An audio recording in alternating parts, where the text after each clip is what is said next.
Hi எல்லோரும் எப்படி இருக்கீங்க? இது ஒரு ரேண்டம் சாட்டர்டே சண்டே விலாகு. என்னென்னா சும்மா பர்ச்சேஸ்க்கு தான் போகிறோம். மெயினாக ஹஸ்பண்ட்காக தான் அதுவும் மெயினாக போகிறோம். அவருக்கு நிறையா ரெகுலர் வேர்க்கும் ஒரு ஃபங்க்ஷன் வேர்க்கும் வாங்குறதுக்காக போகிறோம். நாங்கள் ஈரோட்டில் போய் தான் பர்ச்சேஸ் பண்ண போகிறோம். ஸோ ஃபஸ்ட்டு ஆலன்னு சொல்லி போய் அவருக்கு ஷர்ட்டெல்லாம் எடுத்தோம். நான் ஜென்ரலாக என்ன பண்ணுவேன்னா, போனோன்னா ஃபுல் ஷோரூமையும் சுற்றி பார்த்துட்டு என்ன ஃபங்க்ஷன் வேறா ரெகுலர் வேறான்னு எல்லாமே செக் பண்ணிவிட்டு எடுத்து அதை ட்ரையல் பார்த்து ஃபிட்டிங் பார்த்துட்டு ஒன்று கொண்டு வந்து காமிச்சிட்டு அப்புறம் நான் செலக்ட் பண்ணுவேன். ஒரு 2-3 ஹவர்ஸ் போல் ஆகும். ஆனால் என் ஹஸ்பண்ட் அப்படி இல்லை. என்ன அக்கேஷனுக்காகன்னு பார்த்துட்டு அந்த ஃபங்க்ஷன் வேறு 2 ஷர்ட்டு பேண்ட் எடுத்துகிட்டு ட்ரையல் பார்த்துட்டு வந்துட்டோம். ஆனால் இந்த பொன் குழந்தைங்களுக்கு என்ன தான் அவங்க அப்பா மேலே அட்ராக்ஷன்னு தெரியல. காரில் இப்போல்லாம் ஏறினாலும் அப்பா மடியில் ஏறி உட்காந்துக்கிறா. வெளியில் போகிறோங்கிறக்காக அது ஏறுறா. பட் ஸ்டில் அவர் ட்ரையல் பார்க்க போனது நம்ம அப்பா காணோம் ட்ரையல் ரூம் வாசல்லே நின்றுட்டு இருந்து கூட்டிகிட்டு வந்தா.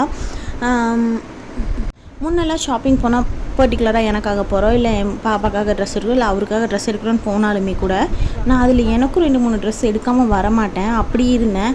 பட் இப்போலாம் என்னென்னா, கிச்சனுக்கு என்ன வாங்கலாம், எனக்கு இது வாங்கி தரியா, இந்த பாத்திரம் வாங்கி தரியா, அது வாங்கி தரியா, இந்த ரேக் நல்லா இருக்குல்ல, இது வாங்கி தரியா, இந்த டெக்கார் பீஸ் வாங்கினா அது நல்லா இருக்குல்லப்பா அப்படின்னு ஆன்லைனில் கூட பார்த்துட்டு எனக்கு இது வாங்கி தாப்பா அது வாங்கி தாப்பான்னு கேட்குற அளவுக்கு நான் ஆகிட்டேன். அது ஏன்னு தெரியல. ஒரு மாதிரி ஸ்ட்ரெஸ்ஸாக இருந்தால் கூட நான் ட்ரெஸ்ஸு ஷாப்பிங் பண்ணுவேன். இல்லை ஆன்லைன்லையாச்சும் கார்ட்டில் போட்டு ஆர்டர் பண்ணிடு, அது வேணும் வேணாங்கிறது யோசிக்காமல் ஆர்டர் பண்ணிட்டுருந்தேன். அப்போ கூட நான் இந்த மாதிரி வெசல்ஸ் தான் பார்க்க ஆரம்பிச்சிட்டேன். ஸோ பர்ச்சேஸ் முடிச்சுட்டு சாப்பிட்லான்னு வந்திருந்தோம். ஒரு பாய் கடை பிரியாணி சூப்பராக இருந்துச்சு. சாப்பிட்டுட்டு நான் ஐப்ரோ த்ரெட்டிங் பண்ணி எனக்கு தெரிஞ்சு 2 வருஷம் இருக்கும். அதனால் சரின்னு போய் ஒரு ஐப்ரோ த்ரெட்டிங் பண்ணிட்டு வரலான்னு பண்ணோம். எனக்கு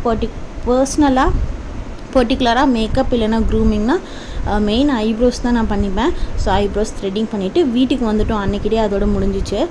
இது நெக்ஸ்ட் டே மறுபடியும் சண்டே வந்தோம். பிகாஸ் சாட்டர்டே ரொம்ப டயர்டாகிடுச்சு. ஏன்னா ருத்வி பாப்பா வேறு வீட்டில் விட்டுட்டு வந்திருந்தோம். அவள் தூங்க எழுந்திருக்கிற டைம் ஆனதுனால நாங்கள் வீட்டுக்கு வந்துவிட்டோம். சண்டே தான் மறுபடியும் கிளம்புனோம்.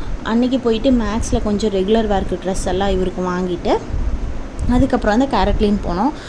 அங்கே ஒரு கிஃப்ட் வாங்குறதுக்காக போயிருந்தோம். அங்கே வாங்கிட்டு இப்போ குட்டியாக ஒரு செயின் போடுறாங்கல்ல, குட்டிஸ் டாலரோட அந்த மாதிரி ரெகுலர் வேர்க்கு அந்த மாதிரி செயின் இருந்துச்சு. நான் அதிதிக்கு அது வாங்கணுன்னு ரொம்ப நாளாக தேடிட்டு இருந்தேன். பட் எனக்கு கொஞ்சம் பிடிக்காத மாதிரி இருந்துச்சு. அங்கே கலெக்ஷன்ஸ் நிறைய வச்சுருந்தாங்க. அதனால அதுலேருந்து ஒரு செயின் அதிதி பாப்பாவுக்கு வாங்கிட்டு அதுக்கப்புறம் வேறு எங்கேயும் போவேன், நான் வீட்டுக்கு வரலாம் தான் யோசித்தேன். பட் ஸ்டில் எனக்கு ஈரோடு மாரியம்மன் கோயிலில் நோம்பி சாட்டியிருந்தாங்க. நான் அந்த கோயிலுக்கும் என்னால் போக முடியல, கம்மாவத்துக்கு தண்ணி ஊற்றவும் போக முடியல.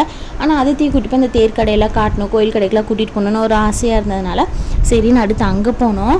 அங்கே போனால் அதித்தி பாப்பா என்ஜாய் பண்ணுவான்னு தான் நான் ஆக்சுவலி கூட்டிகிட்டு போனோம். பட் அதித்தி என்ஜாய் பண்ணலான்னு கேட்டிங்கன்னா, ஆமாம் என்ஜாய் பண்ண ரொம்ப என்ஜாய் பண்ணா. கேட்டியானா ரொம்ப ஹாப்பியாக எக்ஸைட்டடாக தான் இருந்தால். ஆனால் அவளை விட நான் தான் ரொம்ப என்ஜாய் பண்ணேன். ஏன்னா அந்த கடைக்கெல்லாம் போனது எனக்கு அது ரொம்ப சைல்ட்ஹுட் மெமரி மாதிரி ஆகிடுச்சு. இப்போது நான் 8th ஸ்டாண்டர்ட் படித்தப்போ தான் லாஸ்ட்டாக போகணுன்னு நினைக்கிறேன். அதுவே ரொம்ப அதிகம். 8th ஸ்டாண்டர்ட்னு சொல்கிறது கூட நான் ரொம்ப அதிகம் தான் சொல்லுவேன். கோயிலுக்கு போயிருக்கேன். கம்பம் போட்டப்போ கோயிலுக்கு போய் தண்ணிலாம் ஊற்றுவேன். ஆனால் இந்த கோயில் கடைக்கு நான் போகலை. ஏன்னு தெரியல. போகணுன்ற ஒரு இன்ட்ரெஸ்ட் இல்லையா, ஏன் என்னென்னு எனக்கு தெரியல. எனக்கு ரொம்ப வருஷம் ஆச்சு அங்கே போய் எதா நான் வாங்குகிறோமோ இல்லையோ எல்லா கடைக்குலேயும் நான் போயிட்டு வந்தேன். பிகாஸ் எல்லாமே நமக்கு ஆன்லைனில் கிடைக்கிது, பெரிய ஸ்டோர்ஸில் வாங்கிடுறோம். அந்த மாதிரி இருக்கிறதுனால எனக்கு தேவையோ எல்லா கடைக்குலேயும் போயிட்டு வந்தேன். இது வாங்கி கொடுக்குறியா, அது வாங்கி கொடுக்குறியான்னு எல்லாமே பார்க்குறதெல்லாம் கேட்டேன். பட் எதுவும் வாங்கலை. பிகாஸ் நமக்கு அது தேவையில்லைங்கிறது ஒரு விஷயம் இருக்குது இல்லைங்களா, அதனால். ஆனால் எனக்கு அதெல்லாம் ரொம்ப பழைய மெமரிஸ்னால எல்லா கடைக்குலேயும் போயிட்டு வந்தேன். ரொம்ப ஜாலியாக என்ஜாய் பண்ணிட்டு வந்தேன். இந்த அடிப்பைப்பு மாதிரிலாம் பிளாஸ்டிக்கில் இருக்குமே, ஒரு பிங்க் கலரில் இருக்கும். நம்ம தண்ணி ஊற்றிட்டு அடிப்பைப் மாதிரி இருக்கும். பம்ப் பண்ணோம்னா பக்கெட்டில் தண்ணி ஃபில் ஆகும். அந்த மாதிரி பொம்மை. அப்புறம் இந்த ஃபோன் பிங்க் கலரில் இருக்கும். அமுக்குனோம்னா பாட்டு பாடும். இப்படி ஓப்பன் பண்ணுற மாதிரி ஃபோனு. அதெல்லாம் நான் பார்த்தேன். மேபி நிறைய கடைகளில் தேர் கடையிலலாம் பார்த்துருந்தா இருந்திருக்குமே என்னமோ தெரியல. நான் ரொம்ப வருஷம் அப்புறம் பார்க்கணும் ரொம்ப எக்ஸைட்டடாக இருந்துச்சு. அப்புறம் இந்த கீ செயினுக்கு அரிசியில் பேர் எழுதி கொடுப்பாங்க, அந்த கீ செயின் கடை, அதெல்லாம் பார்த்து ரொம்ப ஜாலியாக இருந்துச்சு. அப்புறம் அதித்திக்கு இந்த சொப்பு சாமானம்லாம் வாங்கிட்டு வந்தேன்.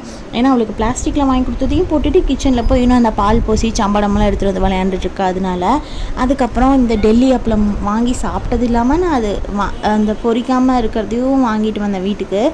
ஏன்னா அது வீட்டில் பொரித்து சாப்பிடணும். எனக்கு அப்பப்போ கொஞ்சம் அது சாப்பிடணும்னு தோணுச்சுன்னா இது பண்ணணும்னு சொல்லிட்டு வாங்கிட்டு வந்தோம். இந்த விலையில் கடை ஒன்று இப்போ க்ராஸ் ஆகுது இல்லைங்களா, அந்த கடையில் எனக்கு விலையில் வாங்குறதுக்கு நான் போடுறேன் இல்லையா, எனக்கு அது வாங்கணும்னு தோணுச்சு, அழகாக இருக்குது அப்படின்ட்டு போய் வாங்கினேன். அதித்திட்ட நான் அந்த கடைகளில் நிறைய கேட்டேன், இது வேணுமா அது வேணுமா, இந்த பொம்மை வாங்கிக்கிறியா அந்த பொம்மை வாங்கிக்கிறேன்னு கேட்டேன். வேண்டாம் வேண்டான்னு சொன்னவன் அந்த வளையல் கடையில் போய் என்ன நினச்சான்னு தெரியல, அவங்க அப்பாவை கூப்பிட்டு அப்பா அது வேணும்னு கேட்டால் அவள் சைஸ்க்கு இல்லை, கொஞ்சம் பெருசு தான் இருந்துச்சு. பட் ஸ்டில் அவங்க அப்பாவுக்கு அதில் ஒரு சந்தோஷம். எனக்கே ஆச்சரியம் பிள்ளை இப்படி கேட்குதுன்னு. இருந்தாலும் ஒரு செட்டு வாங்கிட்டு வந்தேன். அந்த குழந்தை அது என்ன நினச்சி கேட்டான்னு தெரியல, அவள் கேட்டு வாங்கிட்டு வந்தான் அந்த பொருளை. அவள் கோயிலில் நான் அவள் கேட்டு வாங்கினதுன்னா அதுதான். அதுக்கப்புறம் ஜாலியாக வீட்டுக்கு ரிட்டன் வந்தாச்சு. அதித்தி காரில் ஏறினது தூங்கிட்டா. அப்படியே வீட்டுக்கு வந்து நாங்கள் 3 பேர் டின்னர் சாப்பிட்டுட்டு அதித்தி கூடயும் ருத்வி கூடயும் கொஞ்சம் நேரம் டைம் ஸ்பெண்ட் பண்ணிவிட்டு 2 பேரையும் தூங்க வச்சுட்டு நானும் நிம்மதியாக தூங்கினேன். அந்த வீக்கெண்ட் ஹாப்பியாக போச்சு. நெக்ஸ்ட் வீடியோவில் பார்க்கலாம். பாய்.